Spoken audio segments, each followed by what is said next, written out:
Bismillahirrahmanirrahim. Assalamualaikum warahmatullahi wabarakatuh. Alhamdulillah, wassalatu wassalamu ala rasulillah wa ala alihi wa sahbihi wa mawalah, amma ba'du.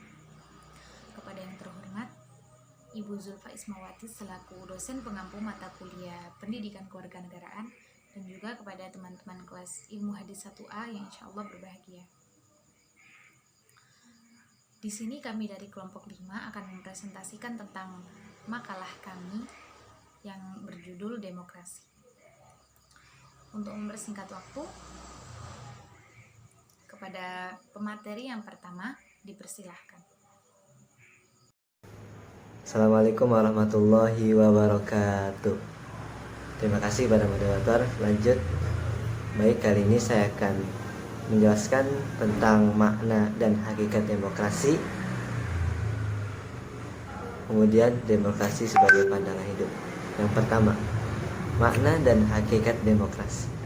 Demokrasi secara garis besar merupakan sebuah sistem pemerintahan di mana rakyat memiliki persamaan dan kesetaraan hak untuk mengemukakan pendapat dan memilih sebuah pilihan tanpa ada unsur paksaan dari pihak lain.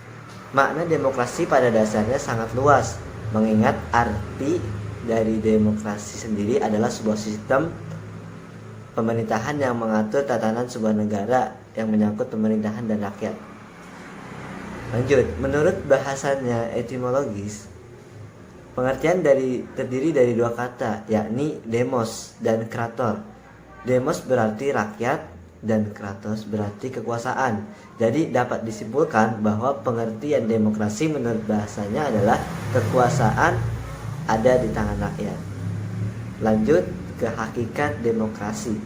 Hakikat demokrasi adalah sebuah sistem bermasyarakat dengan menekankan kekuasaan tertinggi yang berada di tangan rakyat. Hal ini mencakup berbagai aspek di dalam pemerintahan. Contoh, pemilihan pemimpin di negara atau presiden akan dipilih secara demokratis, yakni rakyat dapat memilih calon presiden tanpa ada paksaan. Baik, kemudian yang kedua, demokrasi sebagai pandangan hidup. Menurut cendekiawan muslim Nurkholis Majid dalam Ubaidillah dan Abdul Razak, pandangan hidup demokratis itu ada 6. Secara teoritis maupun pengalaman praktis di negara-negara yang demokrasinya sudah mapan. Apa aja? Yang pertama, kesadaran akan pluralisme. Kesadaran akan pluralisme maksudnya adalah kesadaran akan kemajemukan, tidak sekadar pengakuan pasif akan kenyataan masyarakat yang majemuk. Kesadaran atas kemajemukan menghendaki anggapan dan sikap positif terhadap kemajemukan itu sendiri secara aktif. Dan pengakuan akan kenyataan perbedaan harus diwujudkan dalam sikap dan perilaku menghargai dan mengakomodasi beragam pandangan dan sikap orang dalam kelompok lain sebagai bagian dari kewajiban warga negara.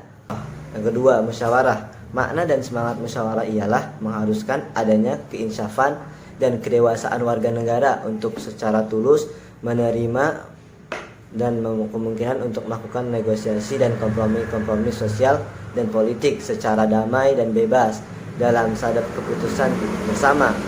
Semangat musyawarah menuntut agar setiap orang menerima kemungkinan terjadinya partial functioning of ideal, yaitu pandangan dasar bahwa belum tentu dan tak harus seluruh keinginan atau pikiran seorang atau kelompok akan diterima dan dilaksanakan sepenuhnya.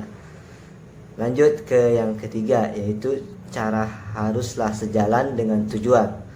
Nah, norma ini menekankan bahwa hidup demokratis mewajibkan adanya keyakinan bahwa cara haruslah sejalan dengan tujuan. Dengan ungkapan lain, demokrasi pada hakikatnya tidak hanya sebatas pelaksanaan prosedur-prosedur demokrasi pemilu, sukses kepemimpinan, dan aturan lainnya. Lanjut ke yang keempat, yaitu norma kejujuran dalam pemufakatan, yaitu kita bisa melihat suasana masyarakat demokratis dituntut untuk menguasai dan menjalankan seni pemusyawaratan yang jujur dan sehat untuk mencapai kesepakatan yang memberi keuntungan semua pihak. Karena itu, faktor ketulusan dalam usaha bersama mewujudkan tatanan sosial yang baik untuk semua warga negara merupakan hal yang sangat penting dalam membangun tradisi demokrasi. Dan yang kelima, kebebasan nurani, persamaan hak dan kewajiban. Pengakuan akan kebebasan nurani, freedom of conscience, persamaan hak dan kewajiban bagi semua, yaitu egalitarianisme, merupakan demokrasi yang harus diintegrasikan dengan sikap percaya pada itikat baik orang dan kelompok lain. Norma ini akan berkembang dengan baik jika ditopang oleh pandangan positif dan optimis terhadap manusia. Sebaliknya, jika pandangan negatif dan pesimis terhadap manusia, maka akan dengan mudah kita melahirkan sikap dan perilaku curiga dan tidak percaya kepada orang lain. Dan yang terakhir yaitu trial and error, yang artinya percobaan dan salah dalam berdemokrasi. Ya. Seperti apa sih percobaan dan salah dalam demokrasi? Yaitu demokrasi bukanlah sesuatu yang telah selesai dan siap saji, tetapi ia merupakan sebuah proses tanpa henti, kemungkinan ketidaktepatan atau kesalahan dalam praktik berdemokrasi. Mungkin itu saja.